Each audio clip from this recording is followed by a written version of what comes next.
Buen día, ya se observa la presentación.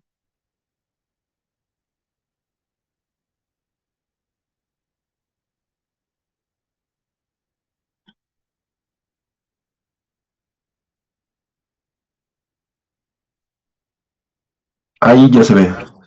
Sí, Sí, se ok, ve. muchas gracias. Buen día. Bueno, yo les voy a hablar acerca de la enterocolitis necrosante. Primero les voy a comentar unos antecedentes. Esta enfermedad ha cursado por distintos términos a lo largo del tiempo. La primera vez que se reportó un caso fue en 1823. Fue reportado por el doctor Charles Villard y le llamó enterocolitis gangrenosa o enteritis maligna. Estos términos los utilizó para describir el caso de un recién nacido que llevaba inflamación y necrosis en el tracto gastrointestinal. Posteriormente, en el siglo XX, se encontraron reportes de lo que es peritonitis con perforación ileal y se le denominó como enterocolitis infecciosa. Posteriormente, en 1953, Smith y Quaiser eh, eh, acuñaron el término de enterocolitis necrosante, que es el término que actualmente se utiliza como tal. En 1964, en Nueva York, el doctor Verdon observó en 21 neonatos ciertos signos que eran muy característicos y los incluyó en lo que era la enterocolitis necrosante. Básicamente, toda la clínica de estos neonatos era muy, muy similar, entonces por eso decidió llamarlo también así. Posteriormente, en 1978, se creó la primera escala de estadificación. Básicamente la creó Bells y Collins y esta constaba de tres estadios, pero en 1986 Walsh y Klietman esta estadificación la cambiaron un poquito. Me parece que en la de Bell solamente tenía los tres estadios, pero en la de Walsh ya se dividió cada estadio en A y B, dependiendo del tipo del tipo de signos clínicos que tenía. Bueno, pero la enteritis necrosante, ¿qué va a ser exactamente? Esta la podemos definir como un proceso inflamatorio que es devastador en el recién nacido. Este se va a observar con mayor frecuencia en lo que son neonatos, básicamente prematuros, y se puede producir a cualquier nivel de lo que es el tracto gastrointestinal. Esta como les mencionaba, se considera como una emergencia gastrointestinal y regularmente la podemos encontrar en prematuros de un peso de menos de 1.500 gramos o menos de 32 semanas. La mayor parte de los pacientes van a necesitar lo que es una exploración quirúrgica y una resección. Esto es un aproximado del 40%. Bueno, hablando acerca de la epidemiología, encontré los datos como más recientes. Como tal, no hay una incidencia que esté, em, pues sí, ya declarada, digamos, pero hay aproximados dependiendo de los reportes que hay en los hospitales y la más cercana que encontré fue de 2011. Esta básicamente fue una incidencia hospitalaria en donde se reportaron 505 casos de neonatos diagnosticados con esta enfermedad en 22 estados en todo México. Se da aproximadamente entre el 10 al 15% de prematuros que pesan menos de 1.500 gramos y la mortalidad es del 10 al 50%.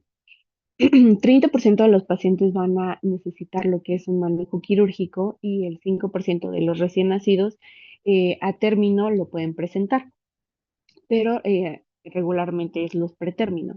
Y bueno, también hay distintos factores maternos que pueden influir en esta enfermedad. Ahora sí, hablando de la etiología, la principal, bueno, esta enfermedad es bastante multifactorial, entonces hay distintas combinaciones de factores que van a interferir en esto, pero la principal va a ser una inmadurez intestinal. Esta va a ser la parte más importante, ya que, bueno, presenta una disminución de lo que son células calciformes y obviamente esto va a llevar a una menor producción de lo que es la mucina, perdón. Posteriormente vamos a tener uniones intercelulares débiles, lo que va a aumentar la permeabilidad intestinal y también esta barrera epitelial va a ser bastante débil. Posteriormente, la inmadurez inmunológica, que es parte de esta inmadurez intestinal, Básicamente va a haber una respuesta inflamatoria bastante exagerada, va a haber una sobreexpresión de lo que es el TLR4, que este va a ser un receptor bastante importante para el reconocimiento de bacterias gram negativas, y también va a haber una liberación excesiva de lo que son las citocinas, como IL-6, IL-1, IL-8, 18, y también vamos a tener lo que es un déficit de IgA secretor. Y bueno, obviamente esto va a tener como resultado lo que es una inflamación descontrolada ante ciertos estímulos bacterianos. También otra parte etiológica que podemos encontrar es la isquemia y la hipoperfusión. Básicamente, este no es obviamente un evento inicial, pero pues también va a influir bastante. Entonces, tenemos distintos factores asociados, como lo es la asfixia perinatal, el conducto arterioso persistente, hipotensión, el uso de vasoconstrictores, sepsis, policitemia, o también, bueno, lo de transfusiones sanguíneas encontré que no está como tal comprobado, pero sí hay como un patrón en los neonatos pretérmino que tienen transfusiones sanguíneas, es un poco más común que se les presente esta enfermedad. Entonces, pues básicamente el mecanismo es que va a haber una disminución de lo que es el flujo sanguíneo, y esto va a llevar a lo que es el daño epitelial y esto a la pérdida de la barrera, y va a haber una translocación bacteriana y posteriormente se va a presentar lo que es la necrosis. Bueno, también podemos encontrar lo que es disbiosis intestinal, básicamente una alteración de la microbiota. Y bueno, este es uno de los factores también bastante importantes. Entonces, algunos factores son la alimentación con la fórmula, este es como que el punto más importante. También el uso prolongado de antibióticos, el uso de bloqueadores H2 y la hospitalización en unidad de cuidados intensivos neonatológicos. Y bueno, las características obviamente de la microbiota en esta enfermedad es que hay un predominio de lo que son las enterobacterias gram negativas, hay una menor diversidad bacteriana, también hay una colonización tardía por la flora protectora. Y bueno, todo esto va a llevar a que las bacterias van a activar lo que es TLR4, y posteriormente va a ocurrir una inflamación masiva, y esto nos va a llevar al mismo tiempo a lo que es la necrosis. Hablando de la alimentación enteral, es lo que les comentaba, casi siempre se presenta esta enfermedad después de iniciar con este tipo de alimentación, y básicamente los factores de riesgo es una fórmula artificial, que es como el mayor riesgo, un avance rápido en cuanto a volúmenes que se le dan al paciente, y también la osmolaridad elevada de la fórmula. Obviamente siempre vamos a tener el factor protector y como la alimentación ideal, que va a ser la leche materna, que básicamente pues tiene IgA, lactoferrina, oligosacáridos prebióticos y factores antiinflamatorios. Y bueno, esto disminuye colonizaciones patógenas y también nos ayuda a modular lo que es la respuesta inmunológica. Ahora hablando de los factores perinatales y sistémicos que están asociados, bueno, lo que les comentaba, los principales es que sea prematuro, menos de 32 semanas, el bajo peso, que es menos de 1.500 gramos. También hay restricciones del crecimiento intrauterino, la corioamnionitis, sí, perdón. La ruptura prolongada de membranas, al que se presente algún tipo de sepsis neonatal, las transfusiones de eritrocitos o también algún tipo de cardiopatía congénita. Bueno, hablando de como tal la etiología basada en microbiología, los patógenos que se han encontrado son Escherichia coli, Klebsiella pneumoniae, Proteus mirabilis, Enterobacterias cloacas, Clostridium perfringens y Pseudomonas aeruginosas, que los más comunes son los primeros dos, la Escherichia y la Klebsiella. Bueno, ahora sí, pasando a lo que es la fisiopatología. Inicialmente vamos a tener lo que es un proceso isquémico. Esto pues básicamente por una disminución de lo que es... em, espera, permítanme un momento, por favor.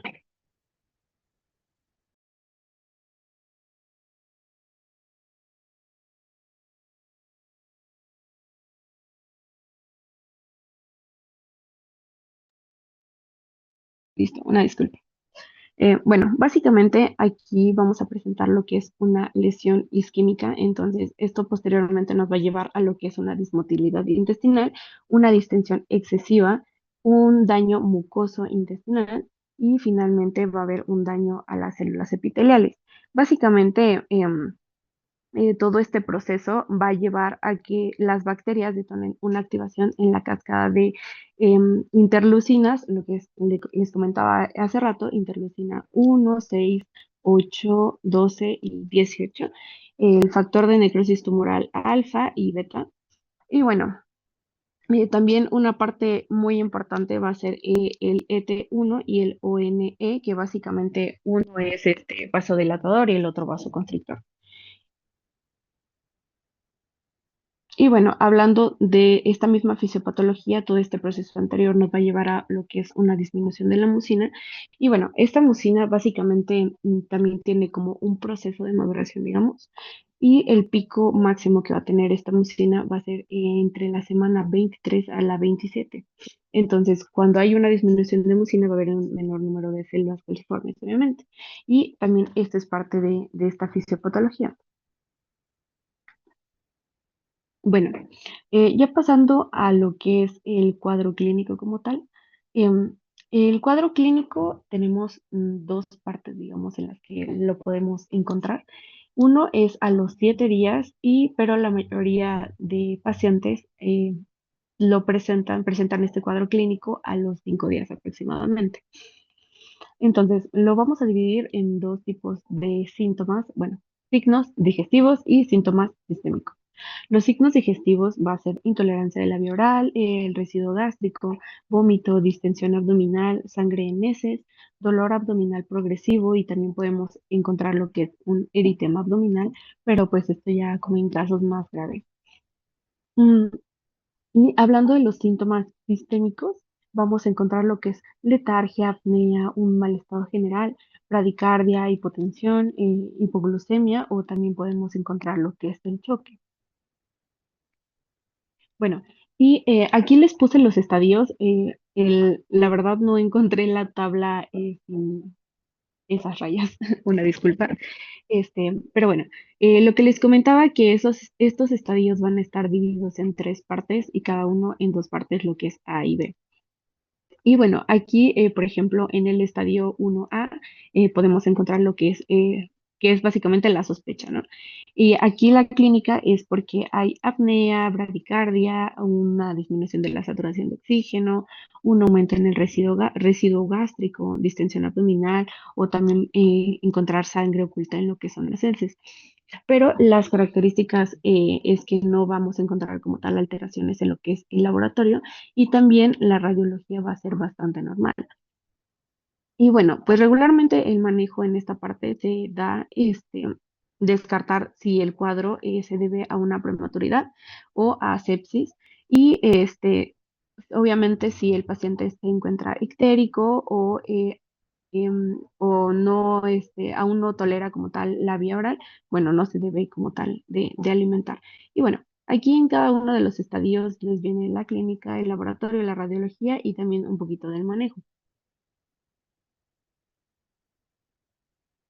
Bueno, y finalmente, hablando del diagnóstico, vamos a tener distintas formas de diagnóstico para esta enfermedad, iniciando por lo que son los estudios de laboratorio, en donde vamos a encontrar neutropenia o leucocitosis. También podemos encontrar lo que es trombocitopenia, una disminución de monocitos. También encontramos lo que es eosinofilia persistente, un aumento de lo que es la proteína C reactiva y un aumento de lo que es la prolcicatitoína, prolcitonina, alteraciones en lo que es la coagulación y el fibrinógeno, obviamente, hiponatremia, también algo muy frecuente que hay en los neonatos es lo que es la acidosis metabólica, hay una hipo o hiperglucemia y regularmente los hemocultivos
Bueno, ahora sí, continuando, nos quedamos en la parte del diagnóstico. Bueno, también podemos encontrar lo que son distintos hallazgos radiológicos. Esto regularmente se realiza radiografía simple de abdomen. Y bueno, los hallazgos característicos que podemos encontrar es dilatación de asas, niveles hidroaéreos, engrosamiento de la pared, neumatosis intestinal, que este es como uno de los datos más característicos, gas en vena porta, asa fija, ascitis o neumoperitoneo, que también se le conoce como el signo de alas de gaviota, y esto pues básicamente es por una perforación. También se puede realizar lo que es en un ultrasonido y pues aquí básicamente podemos encontrar engrosamiento de lo que es la pared, gas portal y líquido libre también. Y bueno, pasando ya a la parte del tratamiento como tal, vamos a tener principalmente distintas medidas antes de colocar o bueno, de tener como tal un tratamiento específico. Entonces, las medidas iniciales o el manejo inicial básicamente va a ser suspender inmediatamente la alimentación enteral en caso de que encontremos un neonato con estos signos, un reposo intestinal, también se coloca lo que es una sonda orogástrica para una descompresión, también se realiza una reposición agresiva de lo que son líquidos intravenosos y electrolitos, un soporte hemodinámico si hay presencia de lo que es hipotensión, también se recomienda iniciar una nutrición parenteral de forma total. Y bueno, la suspensión de esta vía enteral va a eliminar lo que es el estímulo luminal y esto va a perpetuar la inflamación. Digo, quitar a lo que es la inflamación. Y bueno, en cuanto al manejo antibiótico, primero obviamente debe iniciarse con la toma de lo que son los cultivos. Obviamente la cobertura de estos cultivos debe de llevar gram positivos, gram negativos y anaerobios. Y bueno, los esquemas más comunes y el que encontré es la cefotaxima más ampicilina. Ay, perdón, se salió.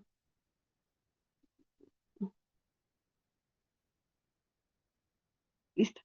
La cefotaxima más ampicilina y piperacilina y tazobactam. Y bueno, este tratamiento básicamente se da durante 7 a 14 días aproximadamente.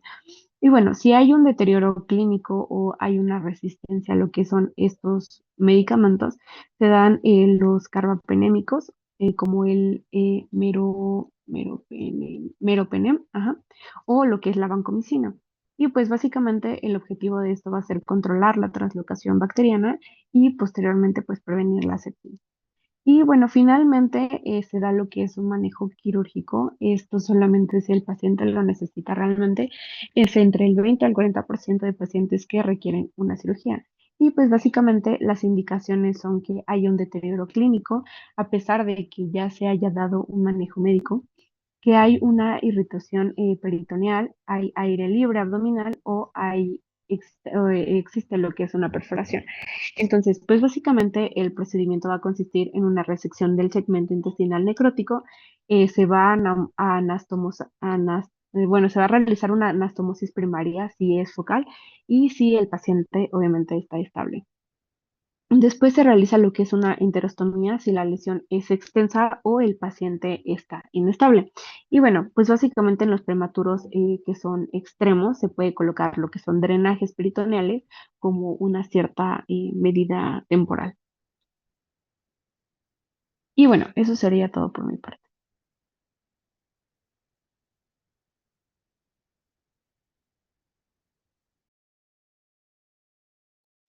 Pues muy bien muy bien abordado el tema. Realmente, pues sí, todo lo que mencionas sobre los antecedentes que pueden precipitar que los bebés desarrollen enterocolitis fueron pues mencionados. Principalmente es la prematurez. Prematurez porque pues obviamente no hay una adecuada colonización de pues de todos los anticuerpos, de todos los factores antiinflamatorios que deberían de existir a nivel intestinal. Y obviamente, pues si existen otros antecedentes como cardiopatías, infecciones asociadas o agregadas o heredadas de la madre, pues todo eso puede ocasionar que haya una disbiosis y que pues esta pérdida de la membrana o pérdida sí, de la membrana o de esta capa a nivel intestinal que protege contra las infecciones, pues se ve alterada y que estas bacterias que normalmente viven en el tracto gastrointestinal, pues crezcan de manera desproporcionada. Los estadios igual bien mencionados, de acuerdo a la clasificación de Bell. Y bueno, el grado más severo es la enterocolitis 3B, que es cuando ya se perfora. Y obviamente el tratamiento es quirúrgico y con antibióticos de amplio espectro, sobre todo para cuidar los gram negativos, como bien mencionas, y pues la elección son los carbapenémicos y o algunos aminoglucósidos. Eh, mm, pues cuando ya están en estadios muy avanzados, realmente pues la sobrevida es baja y pues bueno, generalmente pues es una patología que suele ser mortal en la mayoría de los casos. ¿Hasta aquí alguna duda que tengan? Creo que no, doctor. Bueno, si gustan, mañana podemos continuar con las siguientes clases, por favor. A igual a la misma hora, 11:30, para que no nos vayamos atrasando, ¿ah? Sí, Bueno, doctor. doctor, muchas gracias. Doctor, gracias. Gracias, hasta luego. Hasta luego.